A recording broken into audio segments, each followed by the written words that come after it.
আল্লাহ বলেন মান আমানা বিল্লাহ, যারা পাক্কা ঈমানদার, আল্লাহকে বিশ্বাস করে, সব কিছুর ঊর্ধ্বে আল্লাহর হুকুমকে মেনে নেয়, ওয়াল ইয়াউমিল আখির।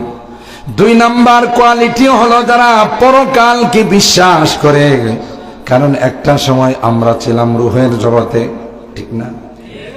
রূহের জগতে ছিলাম, ওখানে আল্লাহ রাব্বুল আলামিন আমাদের সবাইকে একত্রিত করে গুরুত্বপূর্ণ পাঠ দিয়েছিলেন, গুরুত্বপূর্ণ সবক দিয়েছিলেন। ইলামু আন্নাহু লা ইলাহা গায়রি ওয়ালা রাব্বা গায়রি ওয়ালা তুশরিকু বি শাইআ। আল্লাহ বলেছিলেন মনে রাখবে, আমি আল্লাহ ব্যতীত তোমাদের কোনো ইলাহ নেই, মাবুদ নেই, উপাস্য নেই। ওয়ালা রাব্বা গায়রি, কোনো পালনেওয়ালা জাত নেই। ওয়ালা তুশরিকু বি শাইআ, আমার সঙ্গে কাউকে শরীক করতে পারবা। এই সবকটা আল্লাহ দিয়েছিলেন আমাদেরকে রূহের জগতে। সাইয়্যিদিনা হযরত আদম আলা নবিয়িনা ওয়া আলাইহিস সালাতু ওয়াস সালাম সামনে ছিলেন।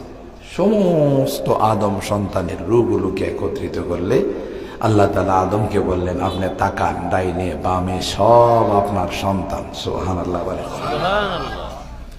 হাদিসের মধ্যে আসে হযরত আদম সন্তানদের দিকে তাকাইয়া আল্লাহকে বলেন, লাউ সাওয়াইতা বাইনাহুম, এ মালিক, কেউ কালো, কেউ সাদা, কেউ শ্বেতাঙ্গ, কেউ কৃষ্ণাঙ্গ, কেউ ধনী, কেউ গরিব, কেউ মালিক, কেউ শ্রমিক, আল্লাহ কেন বেশ কম করে বানাইলা?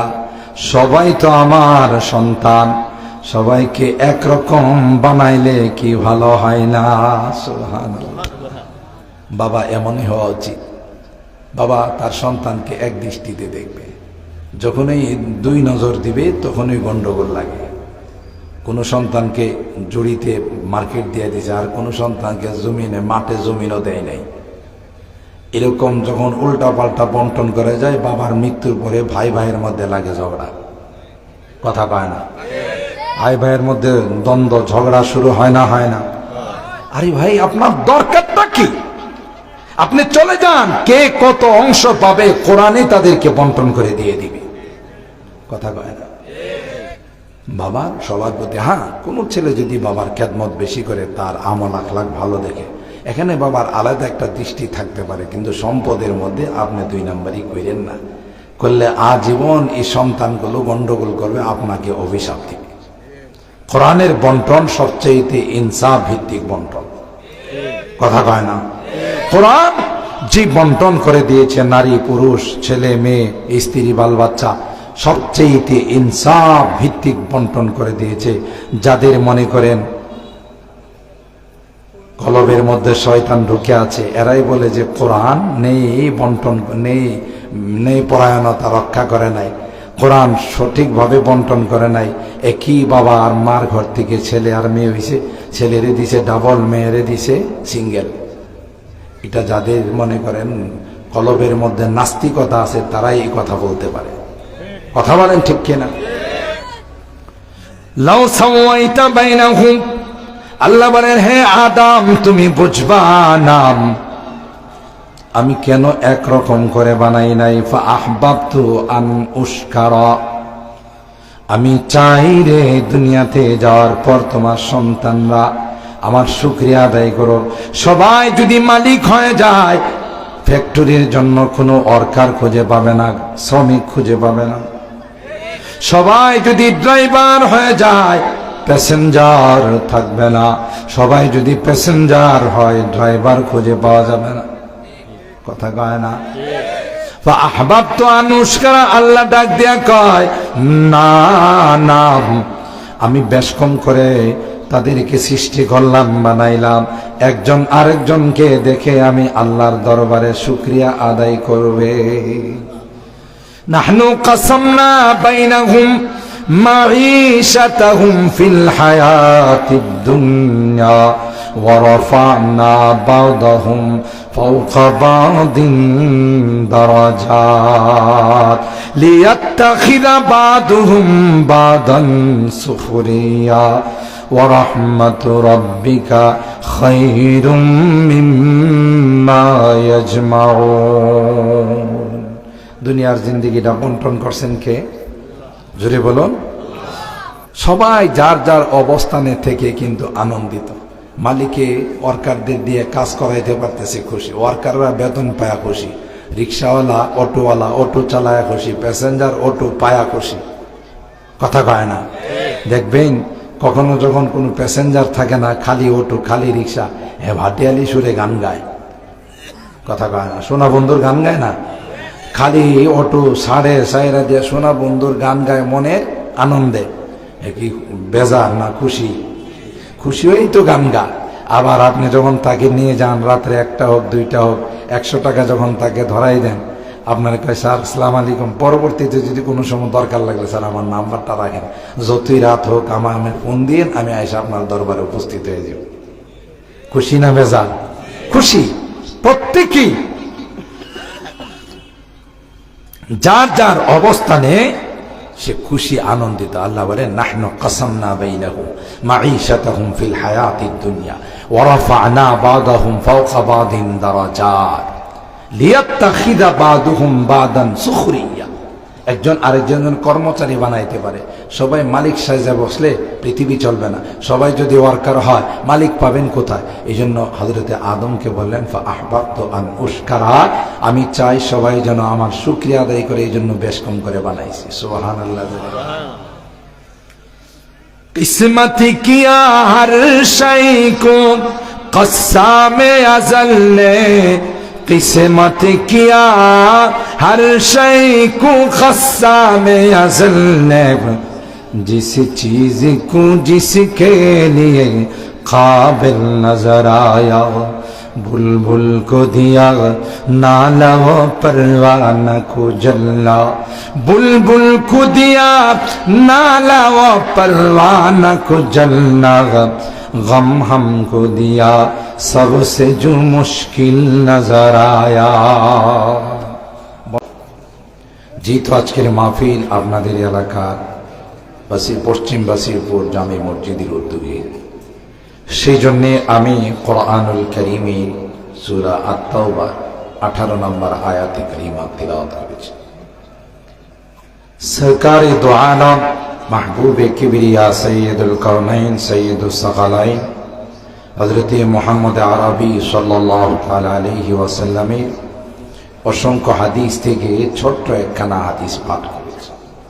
চেষ্টা করব আয়াতে কারিমা এবং হাদিসকে সামনে রেখে দুইটি কথা আল্লাহর ঘর মসজিদের গুরুত্ব সম্পর্কে, মসজিদের সাথে যারা সম্পর্ক রাখে, মসজিদকে যারা ভালোবাসে, মসজিদকে যারা আবাদ করে, তাদের কি মর্যাদা, কি লাভ, এই টপিকের উপরে দুইটি কথা আমার নির্দিষ্ট সময়ের মধ্যে আরজ করব ইনশাআল্লাহ। বলুন ইনশাআল্লাহ। মূল আলোচনায় যাওয়ার পূর্বে ছোট্ট করে আমরা যে আজকে তাফসীর মাহফিলে বসলাম, 1 নম্বর হলো মসজিদের আঙ্গিনায়। পৃথিবীর মধ্যে সবচেয়ে শ্রেষ্ঠ জায়গা হলো মসজিদ, নাকি হোয়াইট হাউস, নগর ভবন, গণভবন না। যত দামি দামি ডেকোরেশনই থাকুক, মসজিদ যদি টিনের ছাপড়াওয়া হয়, কুড়ের ঘর হয়, খেত দিয়ে যদি বানানো হয়, তাও এটা কার ঘর? আল্লাহ। পৃথিবীতে কোনো নামি দামি অফিসে ঢুকলে কোনো দোয়া পড়তে হয় এরকমের কোন হাদিস আছে? কিন্তু মসজিদে ঢোকার সময় দোয়া আছে না নাই? মসজিদে ঢোকার সময় কয়েকটা সুন্নাত আছে। 1 নম্বর হলো ডান পাও দিয়ে প্রবেশ করা, দুরূদ শরীফ পড়া, বিসমিল্লাহি ওয়াসসালাতু ওয়াসসালামু আলা রাসূলিল্লাহ সংক্ষেপে। এরপরে ঢোকার সময় দোয়া পড়তে হয়, আল্লাহুম্মা ফতাহলি বলেন বলেন, পড়েন না আপনারা মনে, আল্লাহুম্মা আফতাহ লি আবওয়াবা রাহমাতিক। প্রত্যেকটা মসজিদের সামনে লেখা থাকে না? ঢোকার সময় এই নিয়ত করা যে আমি ইতিকাফের নিয়ত করতেছি। কয়টা জিনিস হলো মসজিদে ঢোকার সুন্নাত? বলুন তো দেখি, হোয়াইট হাউসে ঢোকার সময় এরকমের কোন দোয়া আছে? কোন দামি নামি দামি হাউস, কোন হলের মধ্যে ঢোকার কোন দোয়া আছে? কেন? পৃথিবীর মধ্যে সর্বশ্রেষ্ঠ ঘর হলো আল্লাহর ঘর। খায়রুল বিকায়ে মাসাজিদুহা, সবচেয়ে শ্রেষ্ঠ ঘর হলো আল্লাহর ঘর, মসজিদ। এই ঘরের কমিটি, যেমন এই মসজিদের কমিটির সভাপতি আছেন, সেক্রেটারি আছেন, ক্যাশিয়ার আছেন, অন্যান্য সদস্যবৃন্দ আছেন, এরা সবাই হলো মসজিদের খাদেম। ঘরটা আসলে কার? আল্লাহ সুবহানাল্লাহ। খানায়ে কাবা, আপনারা ইতিহাস জানেন কম বেশি। খানায়ে কাবাকে ধ্বংস করে ইয়ামানের রাজধানী সনা আব্রাহা সিদ্ধান্ত নিল যে মক্কাতে খানায়ে কাবা রাখবে না, তার ইয়ামানে খানায়ে কাবা নিয়ে যাবে।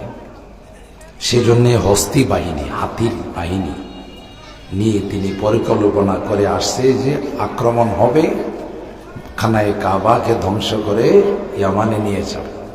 নাউজুবিল্লাহ। কোন দেশে যখন কেউ কোনো হামলা চালানোর জন্য আসে, আক্রমণ করার জন্য আসে, তখন কিছু জঘন্যতম কাজ করে। যেমন আমাদের দেশেও হানাদার বাহিনী, পাকিস্তান বাহিনী যখন আসছিল, তখনও এরা 4টা জঘন্যতম কাজ করছিল। মুরব্বীরা জানে, আমার ভুল হলে বলবে। এত বড় বাহিনীকে পরাস্ত করার ক্ষমতা আমাদের ছিল না। এরা এক একটা টল ফিগার, ঠিক না? এক একটা টল ফিগার, এক একটার গায়ে পাঞ্জাবি। এখনো তো আমরা একটু লম্বা বডিওয়ালা শাস্ত্র দেখলে যে পাঞ্জাবা বডি, ঠিক না? পাঞ্জাবি ছিল এক একজন, অনেক শক্তিশালী ছিল। আমাদের তো লোকবল, অস্ত্র শস্ত্র কিছুই ছিল। সামান্য কিছু সহযোগিতা আমাদের পার্শ্ববর্তী রাষ্ট্র করছে, তাও স্বার্থ ছাড়া করে নাই। ঠিক বলেন? পৃথিবীর কোন বিধর্মী মুসলমানদের বন্ধু হতে পারে না। কোরআনের কথা। আমরা বন্ধু বন্ধু বন্ধু বলতে বলতে মুখে দিয়ে ফেনা উঠাইছি। পদ্মার বড় বড় ইলিশগুলো আগে দাদারে পাঠাইছি, কথা কয় না? রাজশাহীর ভালো ভালো আমগুলো আগে বন্ধুরে দিছি। আর এই বন্ধু এমন রাক্ষস, এই রাক্ষস জীবনে আমাদেরকে কোয়েল পাখিও কি করে না, হাদিয়া দেয়। বন্ধুত্ব কি একতরফা হয় না, দুতরফা? আমরা দেশ স্বাধীন করতে পারি নাই, কারো সহযোগিতা হয় নাই, একমাত্র কেবলমাত্র শুধুমাত্র আল্লাহর সাহায্যে আমরা স্বাধীনতা পেয়েছি। কথা বলেন? পৃথিবীর বহু দেশ যুগ যুগ ধরে স্বাধীনতার জন্য সংগ্রাম করে যাচ্ছে, স্বাধীনতা তাদের নসিব হচ্ছে না। অল্প দিনের সংগ্রামে আমাদের স্বাধীনতার নিয়ামত কে দিয়েছেন? আল্লাহ। বলেন আল্লাহ। অস্বীকার করার উপায় আছে? পার্শ্ববর্তী রাষ্ট্রওয়ালারা আমাদেরকে সহযোগিতা করার জন্য আসে না, ওরা কি কি আছে নিবার জন্য আসে, রাক্ষস। আর আনিসের পার্টি, দিসের পার্টি না। আনিস বোঝেন তো, শুধু আনবি, দিবি না। এটা আনিসের পার্টি, দিসের পার্টি না। একটা পার্টি আবার আপনারা করেন না যে কত পার্টি আছে, আওয়ামী লীগ, বিএনপি, জাতীয় পার্টি। এই পার্টির নাম তো কোনোদিন শুনিনি, যে আনিস পার্টি। এটা হলো মতলবের পার্টি, এটা কি মতলবের পার্টি। যাই হোক, আল্লাহ পাকে অশেষ মেহেরবানিতে আল্লাহ তাআলা আমাদেরকে স্বাধীনতার নিয়ামত, বিজয়ের নিয়ামত দান করছেন, আলহামদুলিল্লাহ। তো পাক হানাদার বাহিনী যখন আমাদের দেশে আসছিল, ওদের পরাজয়ের একটা বড় কারণ ছিল 4টা জঘন্যতম অপরাধ করছে। একটা হলো জ্বালাও পোড়াও, যেখানে গেছে ওখানে আগুন লাগাইছে, জ্বালাও পোড়াও। কথা বলেন ঠিক কিনা? দ্বিতীয় নম্বর জঘন্যতম কাজ করেছে লুটপাট, যা পাইছে তার নিজের মনে করে গনিমত মনে করে খায় নিছে, ঠিক কিনা বলেন? 3 নম্বর হলো ধর্ষণ। মনে চাইছে, ওর মধ্যে তো অনেকে আছে এরকম খারাপ যারা ধর্ষণ করছে। 4 নাম্বার হলো পাইকারি ভাবে মানুষ হত্যা করা, কোনো বাজ বিচার নাই, কথা কয় না। এই কাজগুলো যে কোনো জাতি করবে তার উপর আল্লাহর গজব নেমে আসবে। এই কারণে এদের পরাস্ত হয়েছে, আমরা বিজয় হয়েছি, আলহামদুলিল্লাহ। আব্রাহা যখন খানায় কাবাকে হামলা করার জন্য আসলো তখন এই কাজগুলো করছে। এর মধ্যে লুটপাট, যেখানে যা পাইছে লুটপাট করে নিজের মনে করে খায় নিয়েছে। তখনকার খানায় কাবার মোতাওয়াল্লি ছিলেন আল্লাহ নবীর দাদা খাজা আব্দুল মুত্তালিব, মুসলমান না কিন্তু তিনি মোতাওয়াল্লি। তিনি সহ মক্কার প্রায় 15-20 জন লিডার। এরা আব্রাহার কাছে গেছে, কি বলছে যে আপনার সৈনিকরা আমাদের উট দুম্বাগুলো লুটপাট করে নিয়ে গেছে, একটু ফেরত দেওয়ার জন্য আসছে। আব্রাহা অবাক দৃষ্টিতে তাকায় রয়েছে, হ্যাঁ কই কি? তিনি বললেন, শুনলাম তোমরা নাকি খানায় কাবার মোতাওয়াল্লি, খানায় কাবার সভাপতি, সেক্রেটারি, 2 পয়সার উট চাইতে আইসো, দুম্বা চাইতে আইসো। জানো না কিছুক্ষণের মধ্যে যে ট্র্যাজেডি হবে, যে হামলা হবে, খানায় কাবাকে মাটির সঙ্গে মিশাই দিব, এ নিয়ে কি তোমাদের কোনো বক্তব্য নাই? খাজা আব্দুল মুত্তালিব বললেন যে মুসকে হাসি দিয়ে বললেন, এই ঘরের মালিক তো আমরা না। সুবহানাল্লাহ, ঘরের মালিক আমরা নয়, কে? আল্লাহ। ইন্না আউওয়ালা বাইতিন উযিআ লিন-নাস লাল্লাযী বিবাক্কাতা মুবারাকান ওয়া হুদাল লিল-আলামিন فيه آيات بينات مقام إبراهيم ومن دخله كان آمنا। আল্লাহ বলেন, পৃথিবীর মধ্যে সর্বপ্রথম যেই ঘর আমি আল্লাহ মানব জাতির কল্যাণের জন্য বানাইছি, মানব জাতির হিদায়াতের জন্য বানাইছি, এটা আর কোন ঘর না, এটা হলো পবিত্র খানায়ে কাবা। তাফসীরের কিতাবের মধ্যে আসে, গোটা পৃথিবীর মধ্যে শুধু পানি আর পানি ছিল, কোথাও পৃথিবীর মধ্যে কোনো মাটি ছিল না। কোরআনে সূরাতুল আম্বিয়ার মধ্যে আল্লাহ বলেন, ওয়াজআলনা মিনাল মা'i কুল্লা শাইইন হাই আফালা ইউমিনুন। পানির থেকে সবকিছু আমি বানাইছি। গোটা পৃথিবীর পানি আর পানি ছিল, পানির থেকে একটা ফেনা উঠছে বর্তমান যেখানে খানায় কাবা, ওই ফেনার নিচের থেকে মাটির আবিষ্কার শুরু হয়ে গেছে। সুবহানাল্লাহ। এই জন্যে আপনি খানায় কাবা নামাজ পড়বেন, কাবা শরীফের সামনে হারামের মধ্যে নামাজ পড়বেন, তখন মনে মনে আপনি ভাববেন যে আমি পৃথিবীর মিডল পয়েন্টে আছি, পৃথিবীর নাভির মধ্যে দাঁড়ানো আছি। সুবহানাল্লাহ। এটা হলো পৃথিবীর মিডল পয়েন্ট, নাভি, খানায় কাবা। ওখান থেকে আল্লাহ তাআলা এই কাবা বানাইছেন। ইন্না আউওয়ালা বাইতি উযিআ লিন-নাস লাল্লাযী বিবাক্কাতা। মক্কার পূর্ব নাম ছিল বাক্কা, মদিনার পূর্ব নাম ইয়াসরিব। তাফসীরের ক্লাস তো একটু শেখার দরকার আছে। অন্যান্য ওয়াজ মাহফিল হলে যেমন প্যান্ডেলের ওয়াজ প্যান্ডেলে রাইখে যাওয়া যায়, ঘরে নেওয়ার দরকার হয় না। ওই যে ছোট্ট একটা কৌতুক আছে না, নানা নাতি 2 জন আসছে বয়ান শুনতে, একটা খাল পাড়ি দিয়ে আসছে। তো আজকের হুজুরের টপিক ছিল যে দাইমি ফরজ, দাইমি পর্দা। এই বয়ান করতে গিয়ে একটা পর্যায়ে বলতেছে যে হাঁটুর নিচে সবসময় কাপড় রাখতে হবে, বিশেষ কোনো প্রয়োজন না হলে হাঁটুর উপরে কাপড় উঠানো যাবে না। তবে তিনি যদি মডারেট হয়, আধুনিক হয়, বিদেশ থেকে আসছে, হে যে আধুনিক, এটা বোঝানোর জন্য হাফ প্যান্ট পরে বেড়াইতে পারে, কথা হয় না।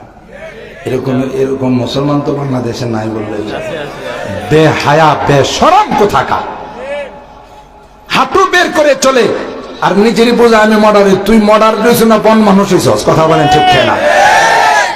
মুসলমানের সন্তান ফরজ তরক করে কেমন করে? হ্যাঁ, একটা সময় ফরজ তরক হলে অসুবিধা নেই, সেটা হলো বিশ্বকাপ ফুটবল খেলা।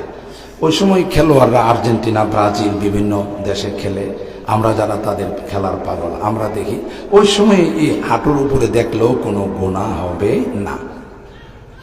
সবাই আমার দিকে তাকায় রয়েছে। আমি ওই কিছু উল্টা পাল্টা কথাও করি যে আপনারা সমর্থন করেন কিনা। লাআনাল্লাহুন নাযির ওয়াল মানযুরা ইলাইহি, হাঁটু খোলা অবস্থায় যিনি খুলে রাখলো, হ্যাঁ যেমন অভিশপ্ত, যারা দেখে তারা অভিশপ্ত। সহি হাদিস, কথা বলেন ঠিক কিনা? যে আমাদের মাহফিলের কমিটির সভাপতি সাহেব বলতেছিলেন মাহফিলের লোক কম, মাহফিলের লোক কম, বিভিন্ন গানের আসরে, বিভিন্ন খেলার সময়, যদি খেলা রাত্রে 3টাও শুরু হয় তাও লোকের অভাব নাই, বরং একজনের দায়িত্ব নিয়ে দেন যে সাহরি খাওয়ার ব্যবস্থা খিচুড়ি আমি পাকাবো, কথা কয় না। আল্লাহ, যাই হোক, তো ওয়াজ করছে যে দায়মি ফরজ হলো কাপড় সবসময় হাঁটুর নিচে থাকবে, ইস্তেঞ্জা বা বিশেষ প্রয়োজন ছাড়া। মাহফিল শুনে যাওয়ার পথে খাল আসছে না, নানা তো আস্তে আস্তে টানা শুরু করছে, বুঝলেন তো? টানতে টানতে যখন বর্ডার ক্রস করে ফেলাইছে, বর্ডার ক্রস করার পর নাতি কয়, না না কি করতেছেন আপনি? এই হুজুর নয় টাক্কা ওয়াজ করলো যে হাঁটুর নিচে কাপড় রাখতে হবে, আপনি দিয়ে এখনই ওয়াজ ফেলাই দিয়েছেন। না না, আরে বাবা রে বাবা, 60 বছর যাবৎ আমি খালের এই পার থেকে আইসা এই পারে ওয়াজ শুনি, জীবনে কোনোদিন এই পারের ওয়াজ ওই পারে নেই না, আর তুই আজকে নতুন আইসাই একবারে ওয়াজ খাল পাড়ি দিয়ে নিবার লাগছস, তাই না?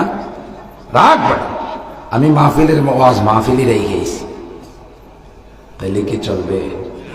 হ্যাঁ, কারণ এত সুন্দর আয়োজন, অনেক মেহমানদেরকে দাওয়াত দেওয়া, টপিক অনুযায়ী আলোচনা করা, একটা মানুষ যদি তার মধ্যে চেঞ্জিং নিয়ে আসে, একটা মানুষ যদি পরিবর্তন হয়ে যায়, এই মাহফিল সার্থক। কথা বলেন, মাহফিল সার্থক। আমার আওয়াজে আপনারা হয়তো বুঝতেছেন আমার কতটুকু ঠান্ডা লাগা, প্রচন্ড ঠান্ডা। আমি এই ঠান্ডা নিয়ে আসতে চাইছিলাম না, কিন্তু না আসলে কমিটিরা আপনারা বলবেন যে বাটফার, দাওয়াত দেয় নাই, কথা কয় না।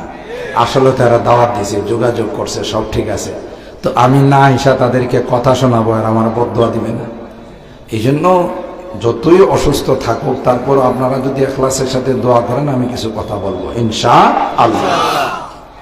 আরো বেশি খারাপ ছিল, আপনাদের দোয়ার বরকতে একটু ক্লিয়ার হয়েছে, কথাই বের হচ্ছিল না, এমন ঠান্ডা লাগছে। আর এখনকার সময়টা না শীত না গরম, হঠাৎ করে ঘামাই, এই ঠান্ডা লেগে যায়, এই জন্য সতর্কতার সময়।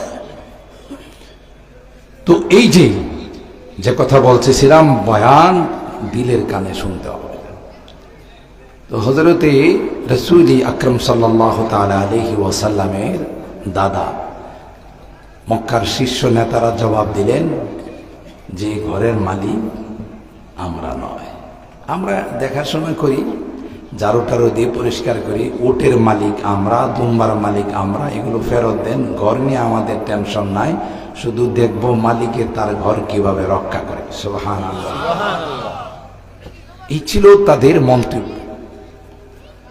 তো মোহতারাম হাজিরিন, পৃথিবীতে যত মসজিদ আছে, সমস্ত মসজিদগুলোর কানেকশন হলো খানায়ে কাবার সাথে। আপনাদের এই মসজিদ সহ কিতাবের মধ্যে আসে, যখন কিয়ামত সংগঠিত হয়ে যাবে, সব মিসমার হয়ে যাবে, আল্লাহর ঘর মসজিদ কিছুই হবে না। সমস্ত মসজিদগুলো একত্রিত হয়ে রেলগাড়ির কোচের মতো হয়ে, বগির মতো হয়ে খানায়ে কাবা ইঞ্জিনের সঙ্গে লেগে যাবে। সুবহানাল্লাহ, জোরে কোন সুবহানাল্লাহ। ইঞ্জিনের সঙ্গে লেগে যাবে। রেলগাড়ির কোচের মধ্যে প্যাসেঞ্জার থাকে না, থাকে না, যাত্রী থাকে না, থাকে না। ইঞ্জিন যেখানে গিয়ে থামে, পিছনের কোচগুলো সেখানে গিয়ে থামে, ওই স্টেশনে নামে।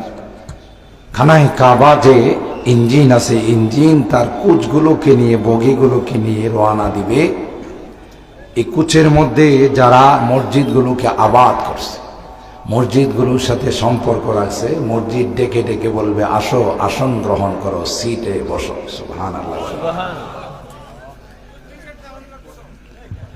আল্লাহু আকবার। তারপর এই মসজিদগুলো একত্রিত হয়ে খানায় কাবার সঙ্গে লেগে যায়, খানায় কাবা ইঞ্জিন হয়ে এগুলো নিয়ে চলতে থাকে।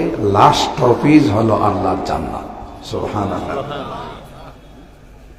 তাইলে আল্লাহ তাআলা সূরা আত-তাওবার এই আয়াতের মধ্যে বলেন, যারা মসজিদ আবাদ করে, মসজিদের সাথে যারা সম্পর্ক রাখে, আল্লাহ তাআলা তাদের 5টি কোয়ালিটি বয়ান করছে।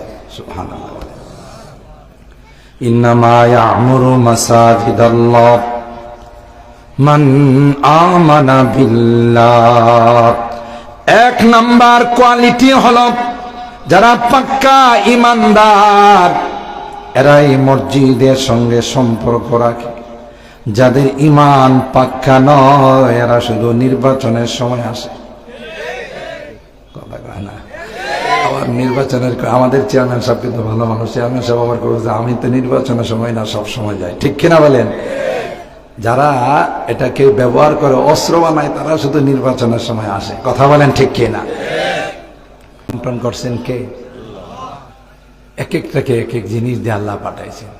আল্লাহকে সবচেয়ে গুরুত্বপূর্ণ জিনিস দিলাম, আশরাফুল মাখলুকাত সৃষ্টির সারা তোমাদেরকে চিন্তা চেতনা দিয়েছি। এই মেমোরিটা দিয়ে আমাকে খুঁজে বের করবা। এত সুন্দর আসমান কে সাজাইলেন? গোটা আসমানের মধ্যে একটা পিলারও নাই। সুবহানাল্লাহ। এত পরিমাণে পাহাড় কোন রাষ্ট্রের প্রতিষ্ঠাতা বানাইছে না আল্লাহ বানাইছে? আল্লাহ বলেন গাছ গাছালি দিয়ে সবুজ শ্যামল দিয়ে সবকিছু আমি সাজাইলাম। আমি তোকে প্রতিদিন বিদ্যুৎ দিচ্ছি, অক্সিজেন দিচ্ছি। তুই দুনিয়াতে আসার আগে তোর মা পেটে খানার ব্যবস্থা করছি। দুনিয়াতে আসবে, মার বুকের মধ্যে তোর জন্য খানা রেডি করে রাখছি। সুবহানাল্লাহ। এই সবগুলো চিন্তা করার জন্য আমি আল্লাহ তোমাকে মেমোরি শক্তি দিয়েছি। সুবহানাল্লাহ। কিসমত কিয়া হর শাই কো কসা মে আজল নে জিস চিজ কো जिसके लिए काबिल नजर आया बुलबुल को दिया नाला परवान को जलना गम हमको दिया सबसे जो मुश्किल नजर आया। अल्लाह डाक दे कहे आदम ना ना সবাইকে যদি একরকম বানাই রে, তাইলে আমি আল্লাহর শুকরিয়া আদায় হবে না। এখন ধনী গরিবকে দেখে শুকরিয়া আদায় করে, ইচ্ছা করলে তো আল্লাহ তার মতো আমাকেও রিক্সা চালক বানাইতে পারতেন। রিক্সাওয়ালা, ভ্যানওয়ালা, শ্রমিক মালিকরে দেখে সে শুকরিয়া আদায় করে, আল্লাহ আমি মরলে কোনো হিসাব নিকাশ নাই।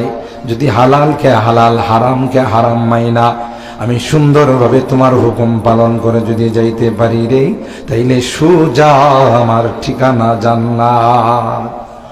আর ওই বেড়া যাইতে চাইলে তো যাইতে পারবো না। দাঁড়ান, কয়টা দুর্নীতি করছেন হিসাব দেন, কতজনের হক মারছেন, কতজনকে গুলি করে মারছেন, হিসাব দিয়ে যান। কথা বলেন ঠিক কিনা? হিসাব না দিয়ে আগাইতে পারবে না। আল্লাহ বলেন যে এইভাবে আমি সাজাইছি। তো সুতরাং আল্লাহ পাক বলেন ইন্নামা ইয়ামুরু মাসাজিদাল্লাহ মান আমানা বিল্লাহ ওয়াল ইয়াউমিল আখির।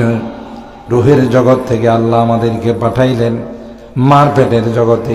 মার পেটের জগৎ থেকে বর্তমানে 3 নাম্বার জগৎ। দুনিয়াটা কত নাম্বার বলেন না? 3 নাম্বার জগৎ। এরপরে আরেকটা জগৎ আমাদের অপেক্ষায় আছে, সেটা হলো বরজখের জগৎ, কবরের জগৎ। ওইটাও শেষ নয়, আরেকটা জগৎ আছে, সেটা হলো আলামুল মাহশর, হাসরের ময়দান। ওখানে হিসাব নিকাশ হবে। হিসাব নিকাশ হওয়ার পর যাদের আমলনামা ডান হাতে আসবে, এরা সুজা আল্লাহর জান্নাতের মেহমান।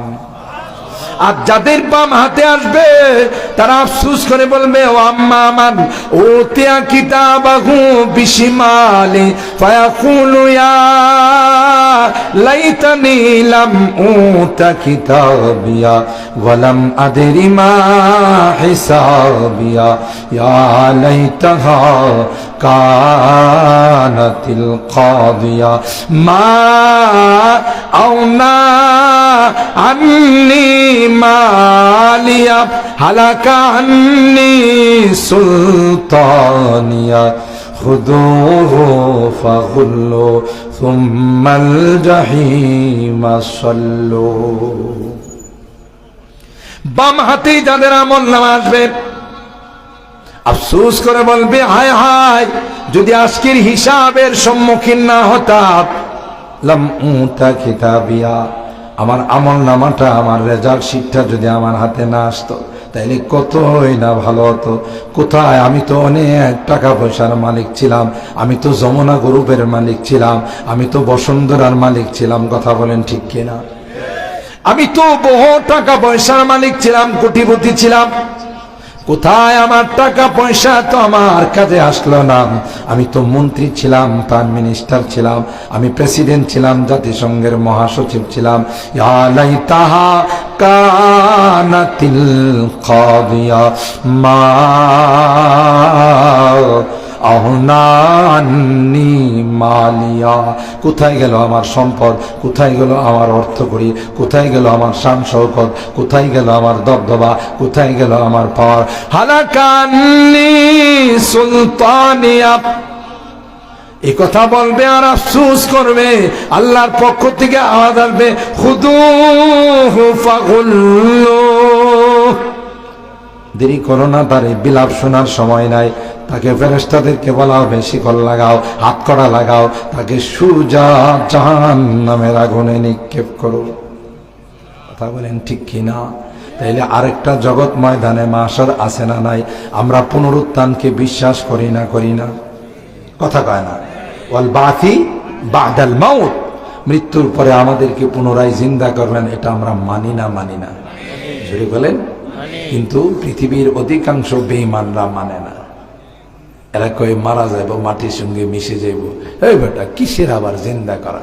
আল্লাহর হাবিবের দরবারে আস ইবনে ওয়াইল, মক্কার একটা বদমাশ শয়তান, একটা পুরাতন হাড্ডি নিয়ে আল্লাহর হাবিবের দরবারে আইসা নাকের সামনে এটাকে এভাবে আঙ্গুল দিয়া চাপ দিয়া কয়, মাই ইউহিল ইযাম ওয়া হিয়া রামীম। মুহাম্মদ, তুমি যে বারবার বলো মৃত্যুর পরে জিন্দা হবে, এই হাড্ডিটা দেখো, আমি আঙ্গুল দিয়া চাপ দিছি, গোড়া গোড়া হয়ে গেছে, এটারে কে জিন্দা করবো? নাউজুবিল্লাহ বলেন।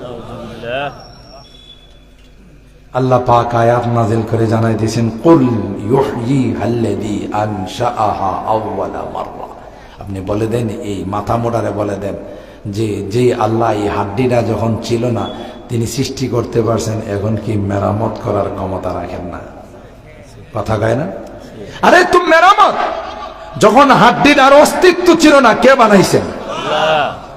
ওয়ালাকাদ খালাকনাল ইনসান মিন সুলালাতিন মিন তিন ثم جعلناه نطفة في قرار مكين ثم خلقنا النطفة علقة فخلقنا العلقة مضغة فخلقنا المضغة عظاما فكسونا العظام لحما ثم أنشأناه خلقا آخر فتبارك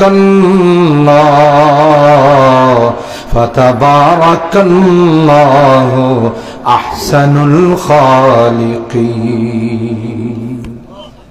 40 দিন পর পর আমি আল্লাহ ওখানে কারিগরি করছি। ছিল একটা নাপাক পানি, এটাতে 40 দিন পর জমাট রক্ত বানাইছি। সুবহানাল্লাহ বলে। আবার 40 দিন পর এই জমাট রক্তটাকে একটা গোশতের টুকরা বানাইছি।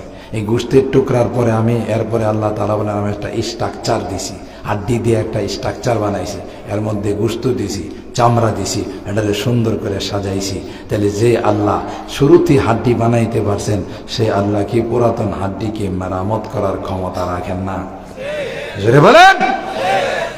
আল্লাহ কই কমবক্তকে বলে দেন, যিনি শুরুতে সৃষ্টি করার ক্ষমতা রাখছেন, তিনি পুনরায় এটাকে মেরামত করার, পুনরায় এটাকে আবার বানানোর ক্ষমতাও রাখে।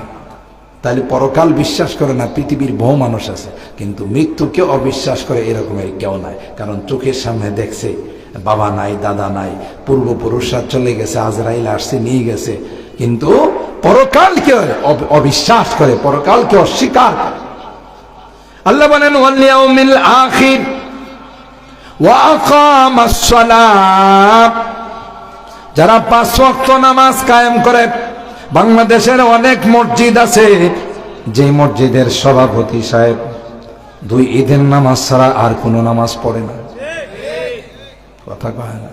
হ্যাঁ, মাশাআল্লাহ, অনেক মসজিদে আছে সভাপতি সেক্রেটারি সাহেব শুক্রবারে নামাজ পড়তে আসে। নামাজ পড়ার পর খতিব সাহেবের সাথে দেখা করে আর মুসাফা করে, কয় হুজুর দোয়া করেন আগামী জুমাতে আবার দেখা হইব। তার মানে হ্যাঁ, 1 সপ্তাহ ছুটি নিয়ে গেল নামাজের কার কাছ থেকে? খতিব সাহেবের কাছ থেকে ছুটি নিয়ে গেছে। 1 সপ্তাহ পরে আবার কি হইব? যদি আপনাদের এলাকায় এরকমের সাপ্তাহিক মুসল্লি নাই, হ্যাঁ আরে কয় কি, আমি তো মনে করছি সব দৈনিক মুসল্লি। হ্যাঁ,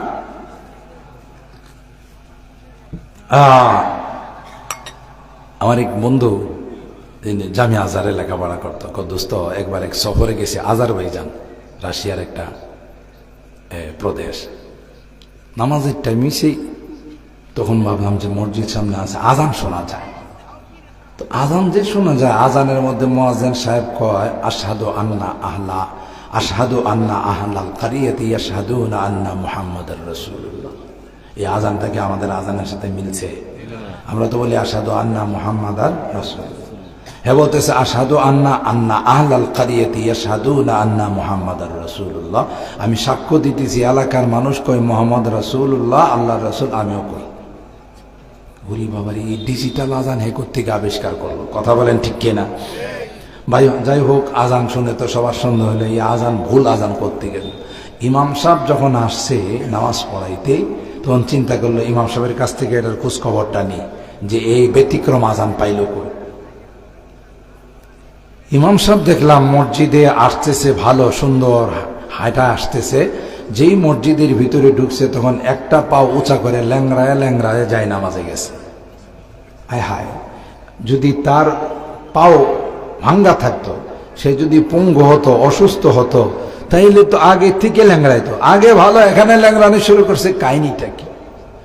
যাই হোক, নামাজের পরে ইমাম সাহেব জিজ্ঞাসা করলো, হুজুর আপনারই আগে জিজ্ঞাসা করি, এই যে আপনি দেখলাম ভালো মানুষ হাইটা আসতেছেন, এখানে আসা যে একটা পাও আপনি ল্যাংড়ায় ল্যাংড়া হাঁটলেন, কারণটা কি হুজুর? বুঝলাম না।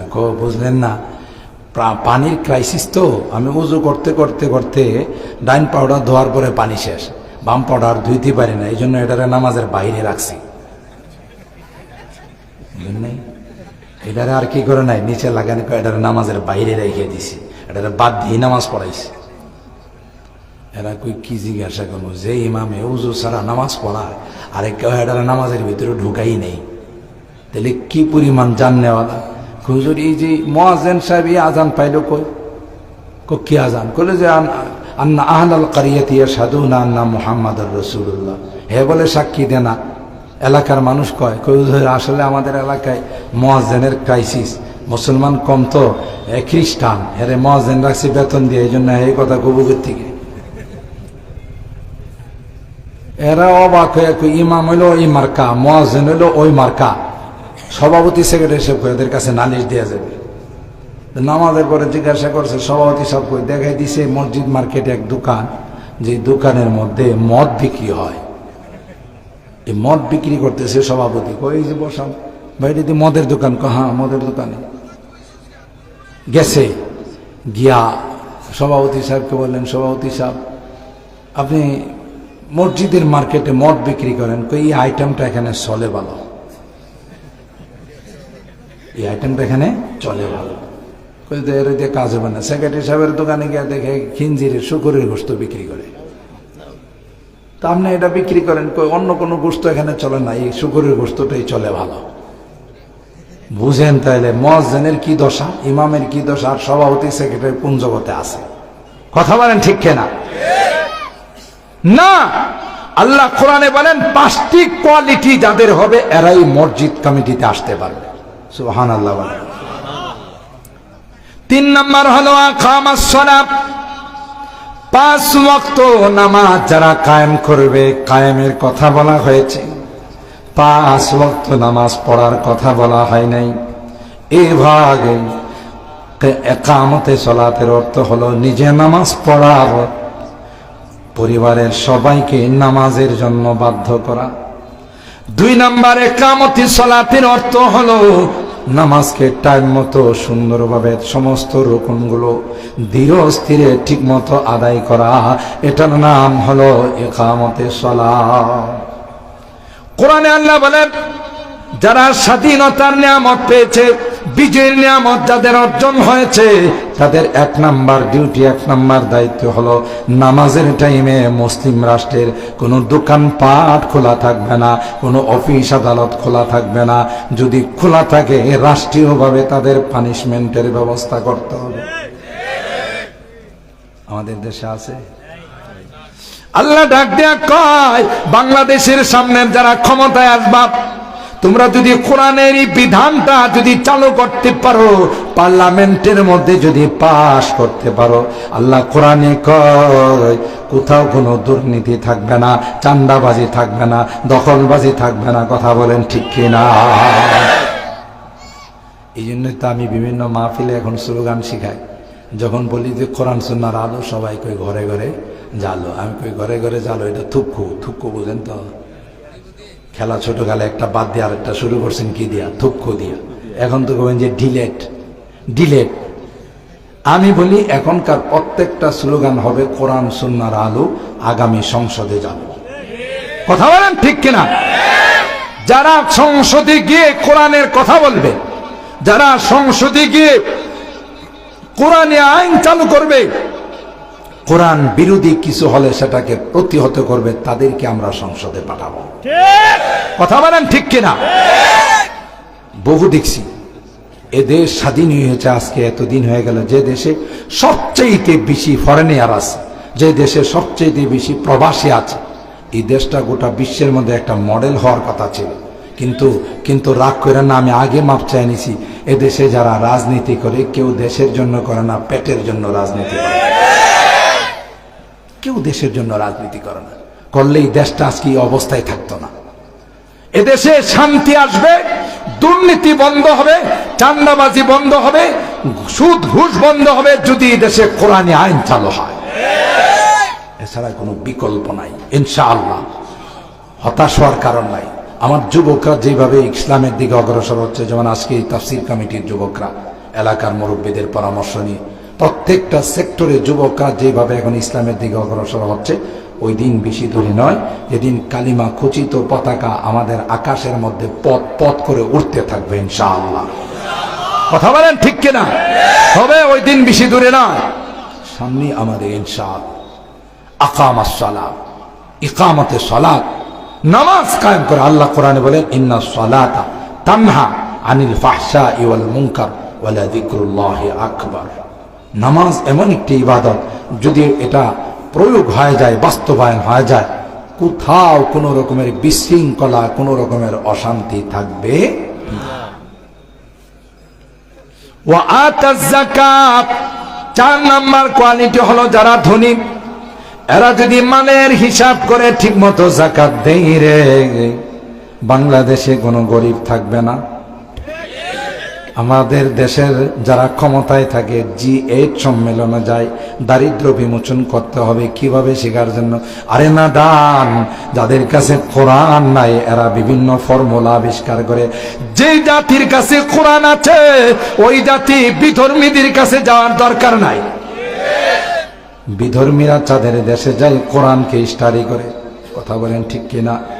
মহাকাশ যান বানাইয়া চাঁদের দেশে যায়, জিজ্ঞাসা করলে বলে চাঁদের দেশে গেলেন কি ফলো করে, বলে কোরআনে কারীম শুরু থেকে নিয়ে শেষ পর্যন্ত স্টাডি করেছি। স্টাডি করার পর চাঁদের দেশে যাওয়ার জন্য যা যা গাইডলাইন সব পেয়ে গেলাম। যেই জাতির কাছে কোরআন আছে ওই জাতি বিজাতিদের কাছ থেকে সবক নিতে হবে। দেখেন না বিজাতিরা করোনার সময় আমাদের কি ওয়াজগুলো করছে, যে নিরাপদ দূরত্ব বজায় রাখতে হবে, হ্যান্ড স্যানিটাইজার ব্যবহার করতে হবে, মাস্ক পরতে হবে, হ্যাঁ, কারোর সাথে কেউ কথা বলতে পারবে না। অথচ কোরআন বলে, ইসলাম বলে, লা আদওয়া ওয়ালা তিয়ারাতা ওয়ালা হামাতা ওয়ালা সাফার, রোগের বাবারও ক্ষমতা নাই কাউকে স্পর্শ করার যদি মালিকের অর্ডার না হয়। কথা বলেন ঠিক না বেটি? এই করোনা আসার পর জাতিসংঘের এবং বিশ্ব স্বাস্থ্য সংস্থার ফতোয়া শুনে কত মানুষ যে ঈমান হারা হয়ে গেছে। কথা বলেন ঠিক কিনা? আরে বাবা এক গ্লাস পানি চায়, তার সন্তানরা, তার পরিবারের কেউ তাকে পানি না দিয়া আবদ্ধ রুমের মধ্যে বন্দি করে রাখে, আর এখানে পানি পানি করতে করতে সে মারা যায়। কথা বলেন ঠিক কিনা? ওয়া আতা যাকাত, যাকাত যদি ধনীদের কাছ থেকে রাষ্ট্রীয়ভাবে উসুল করে, এটা রাষ্ট্রীয় কোষাগারে জমা করে, রাষ্ট্রের গরিবদের তালিকা করে প্রতি বছর যদি এভাবে এক একজনকে 20,000 30,000 টাকা দিয়া এটা মনিটরিং করা হয় যে তুমি কি করতেছো, টাকাগুলো কাজে লাগাইছো কিনা, বলুন তো দেখি পরের বছর কি এই 150 পরিবার আর যাকাতের লাইনে আসবে? এরপরের বছর আরো কমবে। এভাবে হতে হতে দেশ দারিদ্র মুক্ত হয়ে যাবে এক যাকাতের বিধান যদি পালন করা। কথা বলেন ঠিক কিনা? 5 নাম্বার কোয়ালিটি হলো ওয়ালাম ইয়াখশা ইল্লাল্লাহ। আল্লাহ ডাক দিয়া কয়, যারা ইমানদার হয়, মুসলমান যারা হয়, এরা কোনো অ্যাটম বোমকে ভয় করে না, এরা কোনো পারমাণবিককে ভয় করে না, ক্রুজ ক্ষেপণাস্ত্রকে ভয় করে না, কোনো আগ্নেয়াস্ত্রকে তারা ভয় করে না। এরা একমাত্র ভয় করে আসমানের মালিক আল্লাহ। কথা বলেন ঠিক কি? জানেন কোরআনে আল্লাহ বলেন, একটা মুসলমান যদি দাঁড়ায় যা শক্তিশালী হয়, 10টা কাফের তার মোকাবেলা করার ক্ষমতা রাখে না। সুবহানাল্লাহ কয় না? তার বাস্তব দেখছি আমরা রৌমারী সীমান্তে রাত্রের আধারে যখন আমার বন্ধু রাষ্ট্র, এদের তো জায়গা কম, 28টা প্রদেশ আছে, পরবর্তীতে এখন 32টা প্রদেশ হয়েছে। এক একটা প্রদেশ বাংলাদেশ থেকে বড়, তারপর রাক্ষসদের জায়গা হয় না। আমার দেশের দিকে শকুনের মতো তাকাই থাকে। কথা বলেন ঠিক কিনা? চায়নার বর্ডারে গিয়ে মাস্তানি করতে পারে না, পাকিস্তানের বর্ডারে গিয়ে মাস্তানি করতে পারে না, থাফড়ায় দাঁত ফলাই দেয়। কথা বলেন ঠিক কিনা? আর আমাদের বর্ডারে প্রতিদিন 10-12 জনকে হত্যা না করলে বন্ধুদের শান্তি লাগে না। কথা বলেন ঠিক কিনা? তো রৌমারী সীমান্তে রাত্রের আধারে বিএসএফ, ভারতীয় সীমান্ত রক্ষী বাহিনী 1 কিলোমিটার দখল করে ফেলাইছে। আমার দেশের বিডিআর, তখন বিডিআর ছিল, বিজিবি ছিল না, বিডিআর তখন হেডকোয়ার্টারে ফোন দিয়ে বলল যে স্যার, এরা তো আমাদের 1 কিলোমিটার দখল করে ফেলাইছে, আমরা কি করব? ওখান থেকে অর্ডার আসছে অ্যাকশন টু অ্যাকশন ডাইরেক্ট। কথা কানা, অ্যাকশন টু ডাইরেক্ট, কোনো কথা নাই, অ্যাকশনে যাও। অর্ডার হতে দিলে আমার দেশের বিডিআর নওজওয়ানরা অ্যাকশনে গিয়ে সাথে সাথে মুহূর্তের মধ্যে 100 বিএসএফ কে বিনা হিসাবে জাহান্নামে পৌঁছে দিছে। কথা কয় না? মানে ধান খেতেই চাইস। আমার বিডিআর নওজওয়ানদের একটার গায়েও টাচ লাগে নাই। কথা কয় না? একটার গায়েও টাচ লাগাইতে পারে নাই। কোন রকমে টেনে টুনে হেসরে এই লাশগুলোকে ভারতে নিয়ে গেছে। পরবর্তীতে ভারত সরকারের মাথা নষ্ট হয়ে গেছে। হায় হায়, বাংলাদেশের বিডিআর যারা, এদের এত সাহস, তাহলে সেনাবাহিনীর সাহস কত হবে? কথা কয় না? নৌবাহিনীর সাহস কত হবে? বিমান বাহিনীর সাহস কত হবে? স্পেশাল ফোর্স, তাদের সাহস কত হবে? না না, কোনোভাবে এই বিডিআর রাখা যাবে না, এটাকে শেষ করতে হবে। তখন থেকে পরিকল্পনা এটেছে, এটার বাস্তবায়ন করছে পিলখানা হত্যাকাণ্ডের মাধ্যমে। বন্ধু দেখছেন কেমন বন্ধু? পিলখানা হত্যাকাণ্ডের মাধ্যমে পরিষ্কার কথা। আল্লাহ বলেন ওয়ালাম ইয়াখশা ইল্লাল্লাহ। ইমানদার যারা হয়, মুসলমান যারা হয়, এরা আল্লাহ ছাড়া পৃথিবীর কাউকে ভয় করে না। সুবহানাল্লাহ বলেন। বাস্তব যদি দেখতে চান, আফগানের খবর নেন। 2টা পরাশক্তি, একটা রাশিয়া সোভিয়েত ইউনিয়ন, আর একটা আমেরিকা। আফগানকে মাটির সঙ্গে মিশিয়ে দেওয়ার জন্য এমন কোনো অস্ত্র নাই যা ব্যবহার করে নাই। কথা বলেন ঠিক কিনা? পারছে। বর্তমান বিশ্বের মডেল হয়ে গেছে ইমারতে ইসলামী আফগানিস্তান। এত উন্নতি, রাত্রে 2:30টার সময় একটা যুবতী যদি মেন রাস্তা দিয়ে হাইটা যায়, তাকে ইফতিজিং করা দূরের কথা, তার সঙ্গে কোনো খারাপ আচরণ করা দূরের কথা, তার দিকে তাকানোর মতো সাহস কারো নাই। কথা বলেন ঠিক কিনা? তাইলেই এরা কাউকে ভয় করে নাই। এরা অ্যাটেম বোম মারছে, ওনাদের বক্তব্য হলো যে বিসমিল্লাহি আল্লাহু আকবার বলে আমরা ক্রিকেটারের মতো লোফে লোফে ফেলে দিছি। সুবহানাল্লাহ। ট্যাঙ্ক বহর নিয়ে আমাদের মধ্যে আক্রমণ করতে আসছে, আমরা কি করব? ট্যাঙ্ক বিধ্বংসী অস্ত্র নাই, আমরা করছি কি মেসের কাঠির মধ্যে ঘষা দিয়ে মেসের কাঠিটা ট্যাঙ্ক বহরের মধ্যে ফেলে দিছি। আল্লাহর কসম, ফালানোর সময় শুধু আমরা এই আয়াত করছি, ওমা রমাইতা ইদ রমাইতা ওয়ালাকিন্নাল্লাহ রমা, সাথে সাথে গোটা ট্যাঙ্ক বহরকে জ্বালিয়ে পুড়িয়ে ছাই করে দিছি। কথা বলেন ঠিক না বেঠিক? তাইলে মুসলমান একমাত্র কাকে ভয় করে? এই 5টা গুণ যাদের মধ্যে আছে, আল্লাহ বলেন ফাআসা উলাইকা ইয়াকুনু মিনাল মুহতাদিন, আমি সার্টিফিকেট দিলাম এরাই হলো হেদায়েত প্রাপ্ত, এরাই হলো সফল কাম। সুবহানাল্লাহ, জোরে গান। এ ভাই, মসজিদের সাথে যাদের সম্পর্ক, মসজিদের সাথে যাদের ভালোবাসা, মসজিদের মধ্যে যারা সহযোগিতা করে, আল্লাহর হাবিব বলেন কিয়ামতের কঠিন ময়দানে সূর্যটা যখন মাথার উপর চলে আসবে, গোটা কিয়ামতের ময়দানটা তামা হয়ে যাবে, সব নাফসি নাফসি বলবে। মসজিদের সাথে যাদের সম্পর্ক, আল্লাহ বলেন তাদেরকে আমি আরশে আজিমের নিচে ছায়া দিব। সুবহানাল্লাহ। এসি রুমের মধ্যে থাকবে, তাদের কোনো সূর্যের তাপ স্পর্শ করতে। তাহলে মসজিদকে আবাদ করলে লাভ না লস? মসজিদের সাথে সম্পর্ক রাখলে লাভ না লস?